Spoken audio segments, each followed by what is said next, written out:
Welcome again, everyone, to StatZone Inside Tech. I'm Rika, host of this podcast, and we have, as usual, Kari Takki, StatZone's head of growth, co-hosting with me. Today, we are joined by Juha Stenberg from eMabler, a Finnish company offering EV charging solutions. The EV charging sector is speeding up at an impressive speed.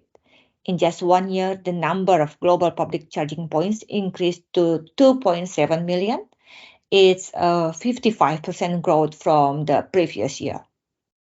The financial narrative is also quite striking, I would say. The market for charging infrastructure was valued at $7.9 billion in 2022, and it's expected to quadruple to more than 30 billion by 2032. And we have to keep in mind that those numbers are discussing public charging points only, while, as we know, 80% of EV owners are actually charging at home. So the market potential can be much bigger than those numbers I mentioned before. And the software business is driving this market forward, especially platforms like those developed by eMabler. So I guess without further delay, let's meet our guest of honor, Juha from eMabler. Welcome to our podcast, Juha. Thank you. Thanks for inviting me. Maybe Juha, you tell a little bit of yourself and eMabler, what you guys do. All right. I have been in the EV charging since 2011. I started at a Nordic energy company called Fortum. It was the time before electric vehicles. It was actually just before the first Nissan Leaf was launched, the version number 1. And at that time, role at Fortum was to look at the market and what are the opportunities and also challenges that energy companies will face when electric vehicles are coming to the market. That led to a couple famous companies in this sector, Recharge, which is a Nordic CPO focusing on, so charge point operator focusing on mainly on public and destination charging, and then also Plugsurfing, which is a software platform to manage electric vehicle charging services. Then different turns in my career. I was e-mobility consultant when Virta was founded. It was founded by 18 energy companies in Finland. Now, of course, it's a very global and let's say the ownership structure has changed quite a lot. But then that was the time when Virta was founded. I worked in the consulting company, which was facilitating the project.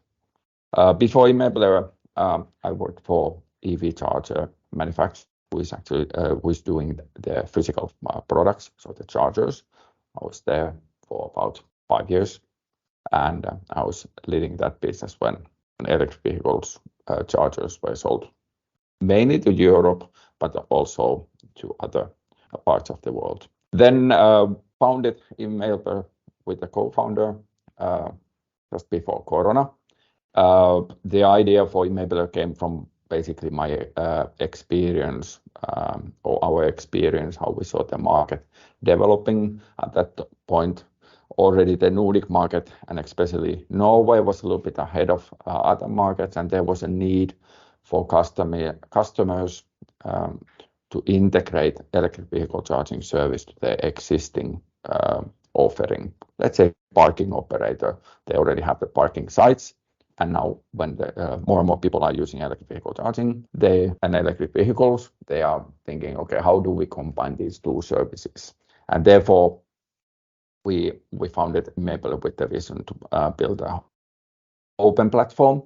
By open platform, we mean that we manage the electric vehicle charging service and the energy related to the service, but then we have open interfaces and connectors to other systems that the companies already have. And these systems can be CRMs, ERPs, mobile applications, billing systems, loyalty systems. So there are many different types of systems where our customers want to integrate the service. The other learning was that looking at Norway is that most of the charging actually happens in so-called private locations. Private locations means homes and workplaces. Of course, public charging is important when you drive longer distances, and especially in the early stages when the batteries were a bit smaller, you also needed to charge vehicle in public places. But fundamentally, if we look at now the Norway, as the introduction said, 80% of the charging happens at private locations. So that's what we see in Norway. People are used to charge their car when it's standing still at the home or at the workplace. So these were the two things that kind of like were the foundations when we were founding eMabler. That our customers want to integrate the service to existing, and then the private charging is extremely important in the whole ecosystem. And now we have been live with our product for about 2 years. Our home office is in Helsinki. Most of the customers are outside of Finland. Finland is fairly advanced when it comes to the e-mobility, but if you look at the whole Nordic market is globally leading in many parameters in this business. So our biggest market is Norway, but Nordic as combined is clearly the biggest. And then we have customers also in other parts of the Europe. So that's a nice background for us. May I ask about the name eMabler? Like, is there any meaning or like specific stories behind the name? Well, there's always, I guess, in the company names, it's kind of like how the other companies. First, you start with the business idea and what shall we do, and then you have a project name, or you maybe don't even have a project name. But then our name basically means enabling e-mobility. So it's a kind of like combining this enabling, because we are enabling different things. We are enabling that you can connect to different business systems. We are enabling EV charging. We are enabling different value-added services. And e-mobility is the area where we operate. So that's kind of like the reason for the company name. Interesting. Yeah. I was looking through your offerings, what you are able to enable in a sense, and that was quite a lot of things around there. Indeed, it took a while to figure out what you guys are doing. Yeah, well, it's fair to say that the market is still young. The growth numbers for the market are looking really promising, and of course, every company needs to constantly consider what is your product market fit, what are the services and products you do in-house, what are the services and products you let your partners to do, and kind of like what is your role in this ecosystem.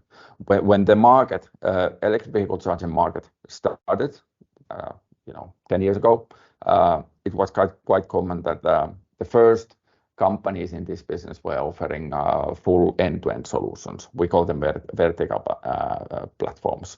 So basically you have the whole business logic built in one system, and companies were offering that. That is of course a fast way to go to the market, but then of course it has certain setbacks. When the business volume grows, you want to differentiate, you want to introduce new services, you want to use the data, you want to do several things, and different companies have different strategies.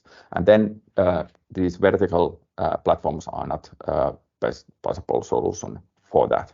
Definitely there is a role for different type of platforms because the market is young. There will be different type of products on the market, and they will find their way. But there is different use cases, and our customers basically when we talk with them, they have a certain needs, quite common, let's say, use cases, how they want to go forward, and then we are fit for those customers. But then of course there are some customers that are not in our focus area, and our product might not be suitable for those. But we are focusing basically electric vehicles.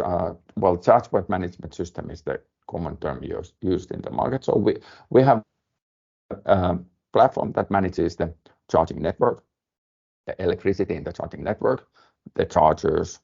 We don't sell or manufacture chargers ourselves, so we integrate with the different market players. There are plenty of different brands on the market, and we are integrated to those. And then we manage the chargers and electricity, and do some price setting can be done with our billing engine and pricing engine, and but then fundamentally things that we leave out is the CRM and ERP functionality mobile apps, because our customers are having those systems already in their IT infrastructure, and we integrate with those. All right. Yeah, and yeah, you mentioned like for you the biggest market is the Nordic market, that's it's kind of running ahead of the development in a sense. But then what are kind of the biggest challenges in the EV charging area from your point of view at the moment in the market? Well, I would say that a little bit different challenges depending on the market maturity. So, for example, looking at the Nordic, this is already in the growth phase. So some of our customers have thousands of chargers that they operate with our platform, and they kind of like already are quite deep into their business. They kind of like go to the version number 3 for planning version number 4 and things like that.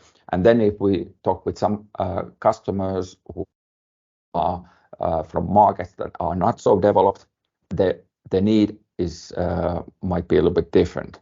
And of course, kind of like what we try to do is that we try to show to our customers in all markets that, okay, this is the direction where we think the market is heading, and you don't need to do all the unnecessary steps and mistakes that the early markets have done, but you can bypass those with us.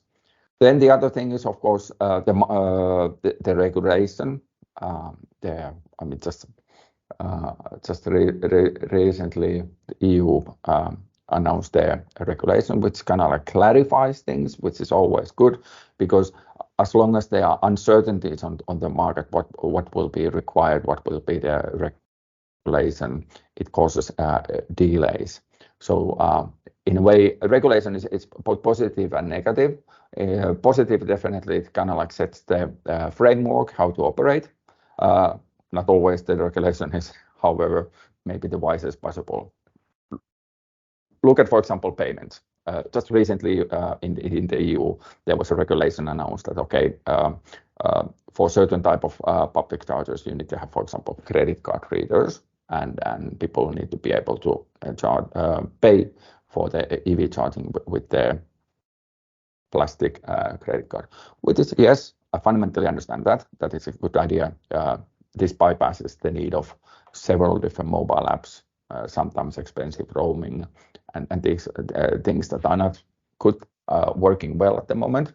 But then on the other hand, if you look at the payments in general, different EU markets are a little bit in different phase when it comes to the payments. For example, in Nordics, credit cards, the physical credit card is not very commonly used. People are going to the more different type of online payment systems and things like that. So kind of like, sometimes when the regulation is set, it maybe not always matches the market requirements or circumstances where the market operates. For example, with the payment.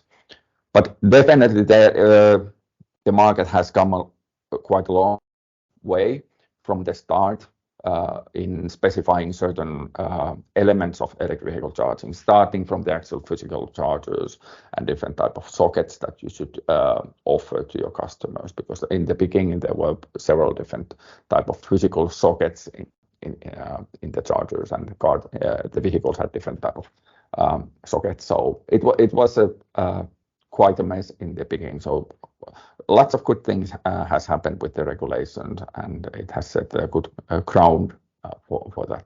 And then it's of course good to note that EU's, let's say Europe is one region. Then we have different type of situation in the US and in the China, which are, let's say, the 3 regions normally referred to in electric vehicle charging. China is totally different when it comes to the standards and ecosystem.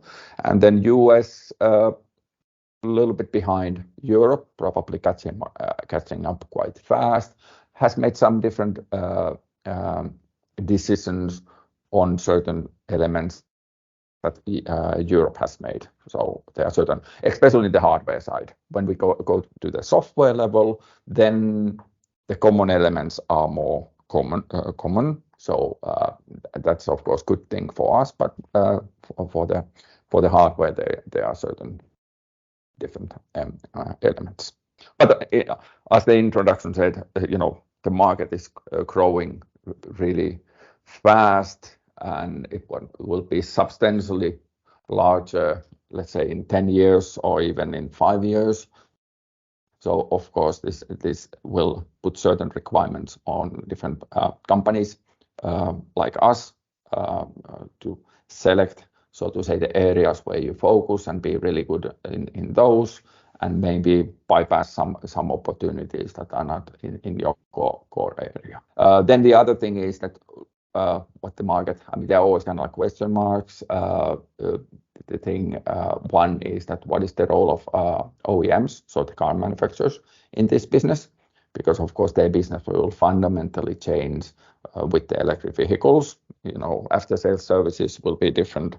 Some of them are already in the electric vehicle charging in the public side. Some car manufacturers are also entering the private side, so homes and offices. Some are turning themselves also into selling electricity. So there's some of the big players in this ecosystem have maybe not yet decided what will be their final role. So you need to be kind of like agile and humble and look how the market will develop. Yeah, that is true. Market is changing, and especially hardware side standards are evolving, and nobody knows which one wins there. But also for your type of company, requires you to really keep eyes on where the market is going to make the right decisions.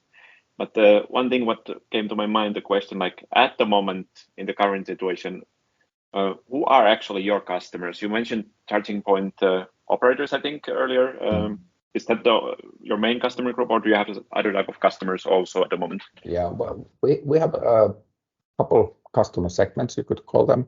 One is clear segment is electricity, energy companies who are selling electricity, because these companies already have a client relationship, so with the end user, with the driver. So they already are selling energy and electricity to these customers.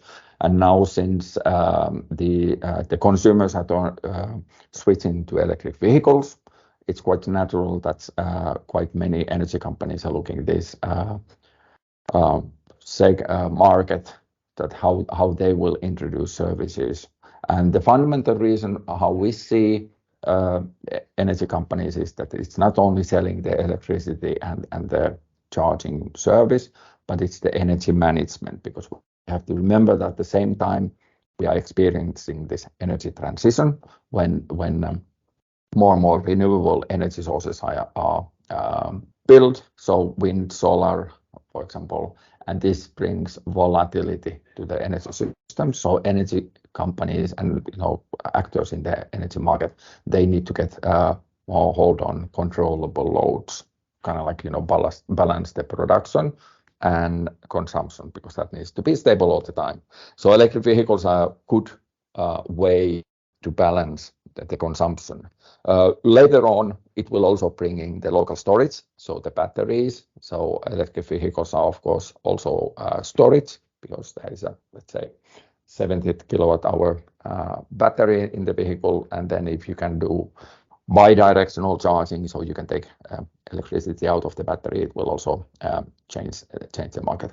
That is something that is still coming. It is available in the fast charging, so direct current chargers, but fundamentally the big opportunity will be in when every time the car is parked somewhere, is it the home, is it the office, workplace, you can control the charging powers, but then eventually also do the bi-directional charging. So energy companies definitely one segment to us which we are focusing And then we also have customers in the parking side, so parking operators we call them.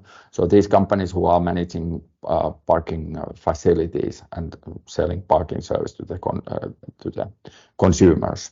And now when the cars are turning electric,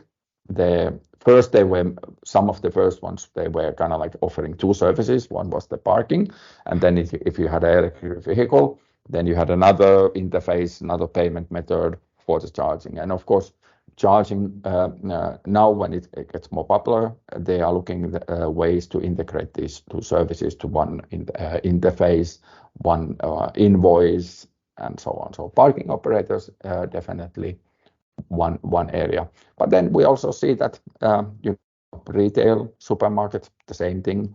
Maybe the basic need is to get customers to buy groceries, for example, from their store.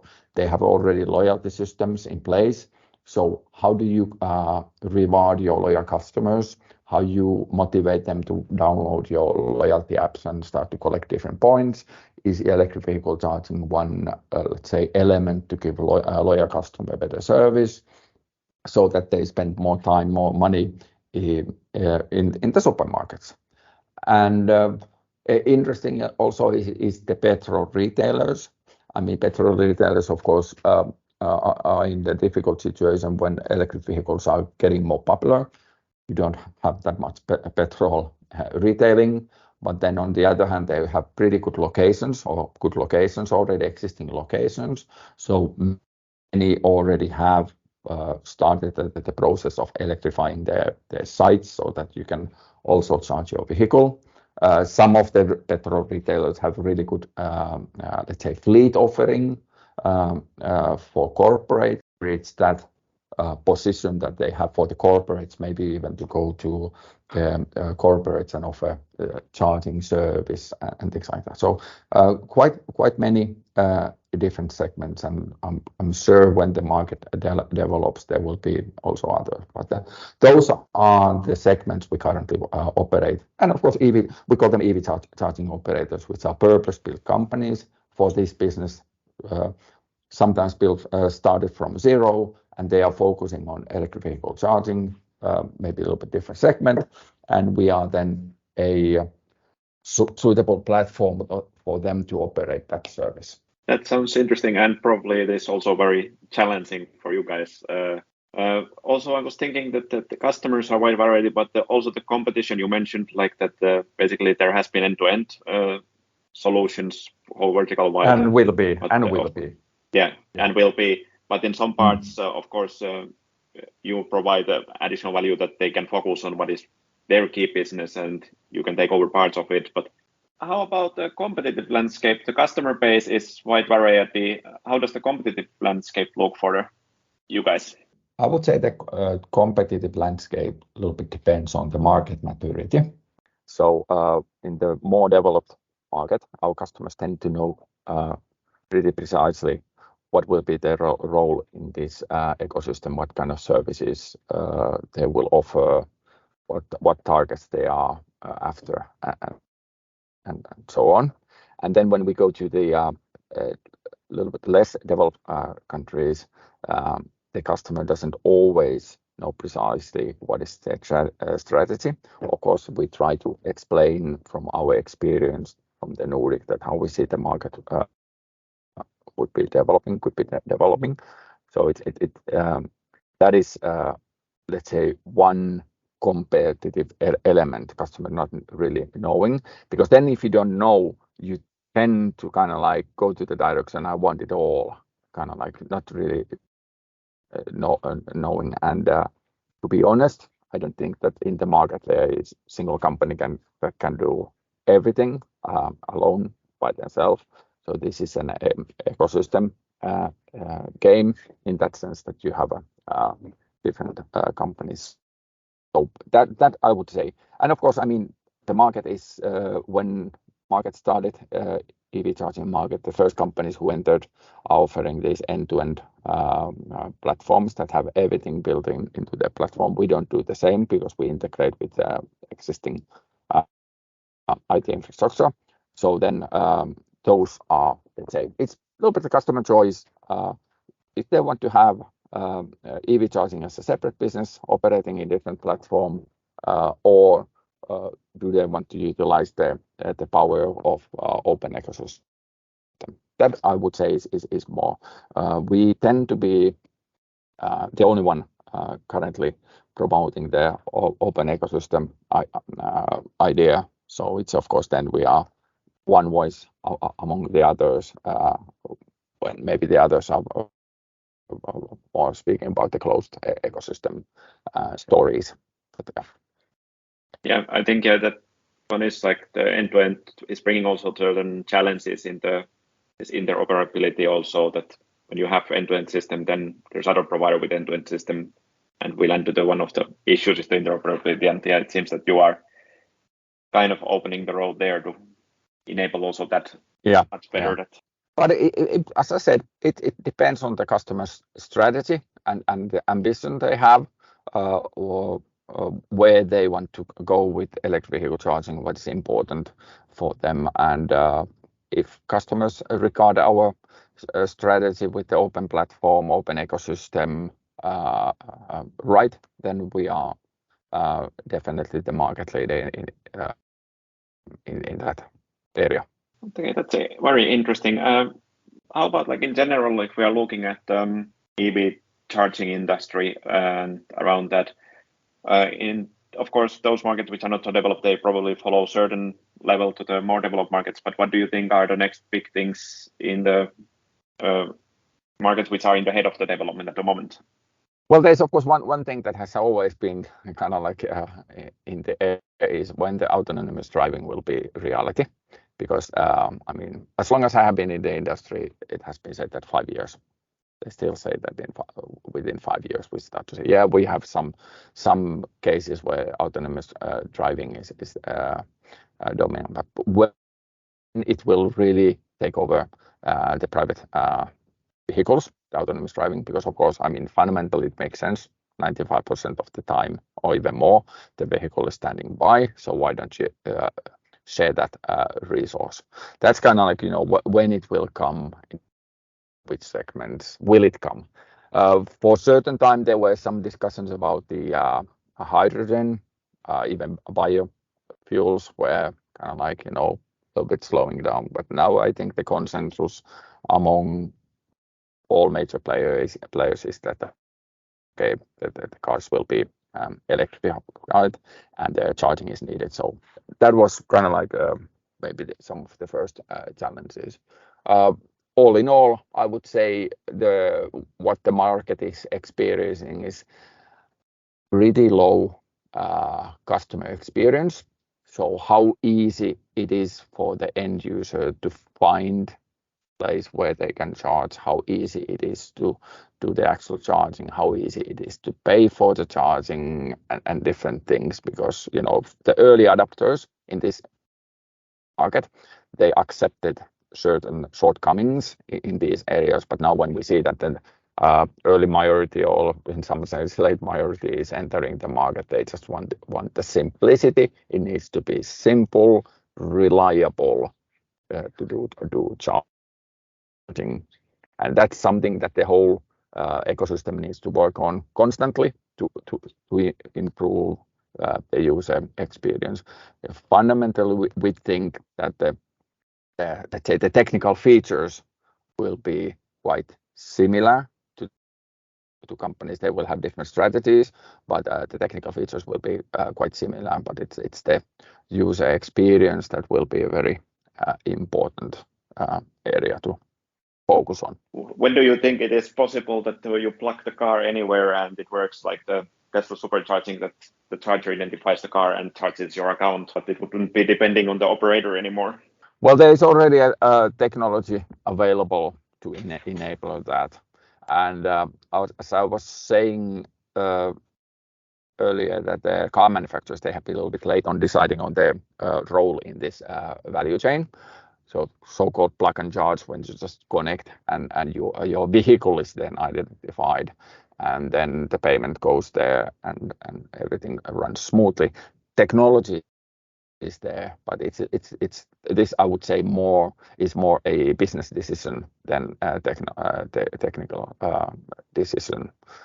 Plug and charge will also bring a lot of other nice things to the market, more information about the battery and the car and the vehicle itself. So of course, using that information, you can do a lot better energy management. For example, you know the status of the battery, and you don't need to estimate, but you can calculate and get the data. So these so it's coming.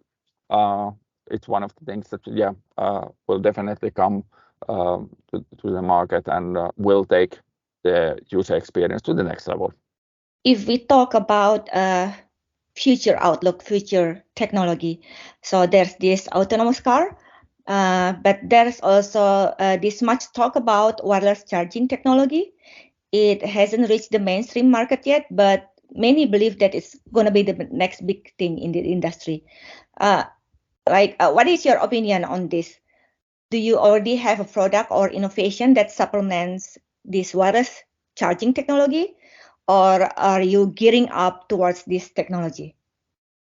Well, when we talk about charging, there are a couple different options. Certain car manufacturers are, for example, talking about battery swapping, that instead of charging your battery in the vehicle, you exchange the battery in the car.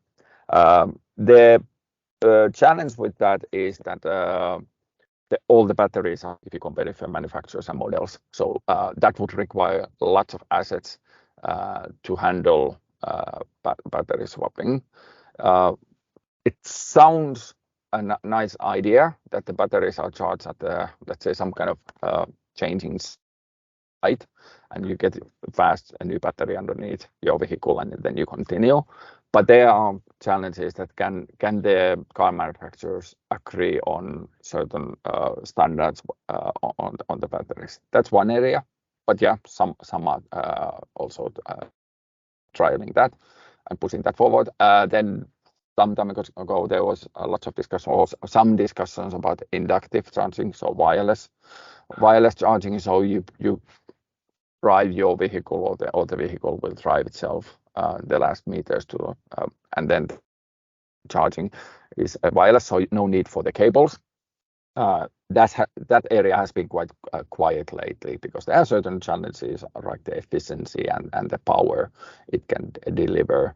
Also, the standards of how can you different charge wireless in different models and so on. So there has been, now and then there are these new technologies, but for the moment it looks like the vehicles will be charged with the fixed with the cable, and the standards have been already done for the physical socket. So that seems to be the way. I mean, compare mobile phones.